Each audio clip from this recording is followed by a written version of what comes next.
Everybody, it's your boy Will, and tonight is going to be a special night.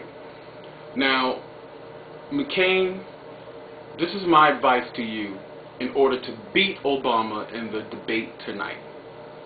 I'm saddened that you blinked. You allowed them to goad you into this debate instead of doing what you were elected to do for the American people. But since you caved, hey, it's water under the bridge. Let's deal with the here and now. McCain, what you need to do, what you need to understand, and what I hope you did. One, did you read a newspaper?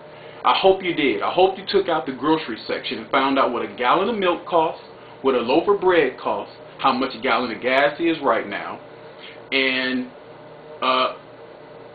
maybe double something on coupons or something. Because what Obama is going to try to do, even though tonight's debate is about foreign policy, Jim Lair, who is also an Obamanite, is going to do his best to infuse the economy into this foreign policy debate. So what Obama is going to try to do in those 9-minute exchanges between you and him, because that is part of the format tonight, that you guys get to ask each other questions, he's going to try to make you seem aloof and out of touch. You know you're going to hear about those 7 houses and your wife being rich and so forth and so forth. He's going to try to make you sound like you don't connect with the average man and woman in America. And he's going to try to get you to give to the press to play over and over again a George Herbert Walker Bush gaffe.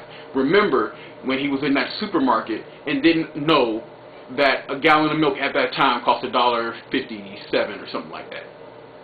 It destroyed him. It destroyed him. It showed him aloof, out of touch, and not very empathetic to the American people's needs and wants at the time.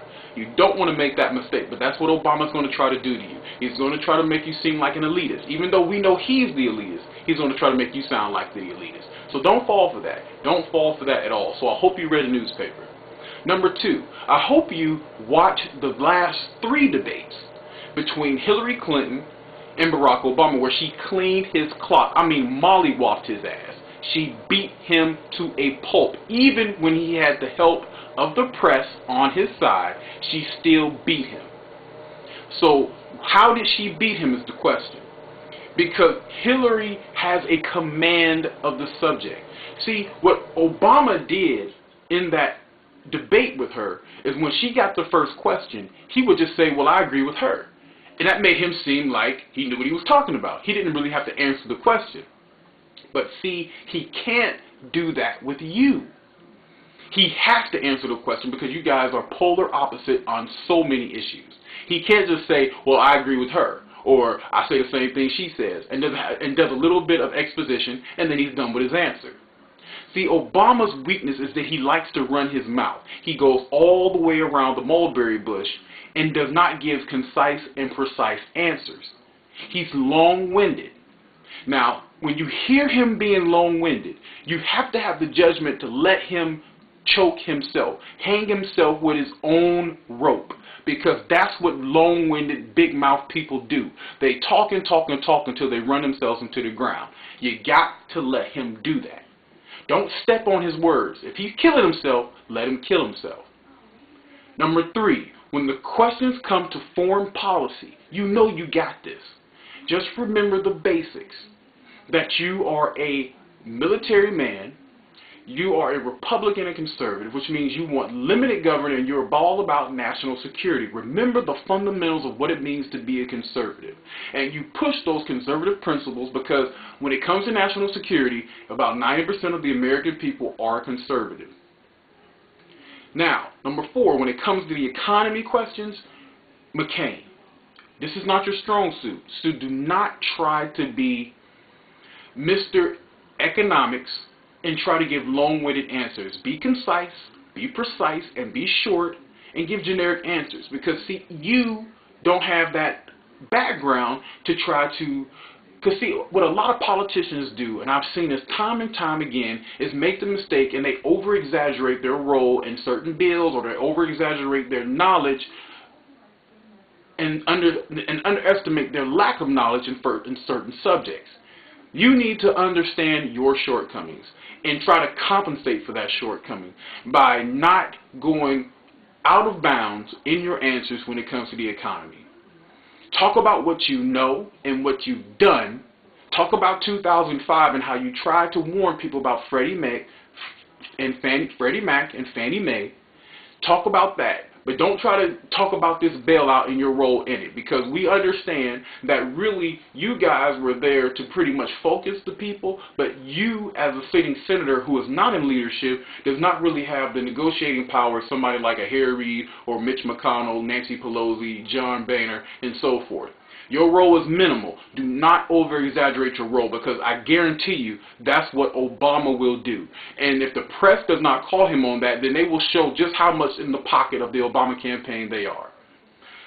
And lastly, don't lose your cool. Obama will try to bait you. He will try to make you seem that you don't have the temperament to be president. Because, see, the Obamanites in the press and all the Obama worshippers always post on their blogs and in the message boards and on YouTube that you don't have the temperament, that you're a mean old man, and that you're a cheater and a conniver and a liar and so forth and so forth and so forth, like you're just the devil himself. You need to do what you did at Saddleback and be congenial and be smooth and nice, but precise and strong when needed to be. You're going to have to find that balance. See, Obama is going to show himself. He's going to expose himself tonight for the big mouth that he is. Nothing but a talker. Nothing but a talker. That's all he is. And people don't want to see. John Kerry made the same mistake in his debates against George W. Bush, talking on and on and on about stuff that the American people couldn't understand. Because, I'm sorry, the average American isn't that bright. I'm not trying to be funny, but they're not. They don't pay attention to a lot of things outside of their kids and their family. They just don't. Out of kids, work, and family, and maybe church, they don't pay attention. So they're not that bright when it comes to foreign policy and economic issues.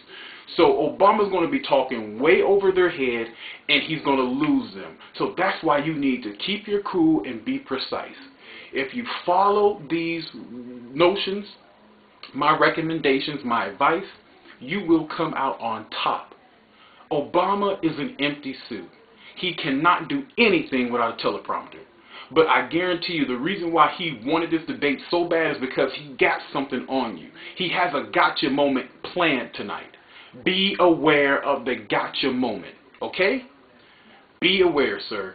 You follow my advice, you will do fine. I can't wait to see you guys get at it tonight. The rumble in the jungle, the punch in the lunch, I don't know what else to call it, but it's going to be a good one. And if you follow these rules, you can do that victory lap around 11 o'clock on all the radio stations and TV stations, and you're going to make Keith Olbermann and Rachel Maddow look like a bunch of idiots, because they're going to dog you for about 4 hours before the debate. I can't wait to see it, and I want to hear what you guys say tonight afterwards, because I'm pretty sure you're going to give me a lot of feedback. So take care. God bless.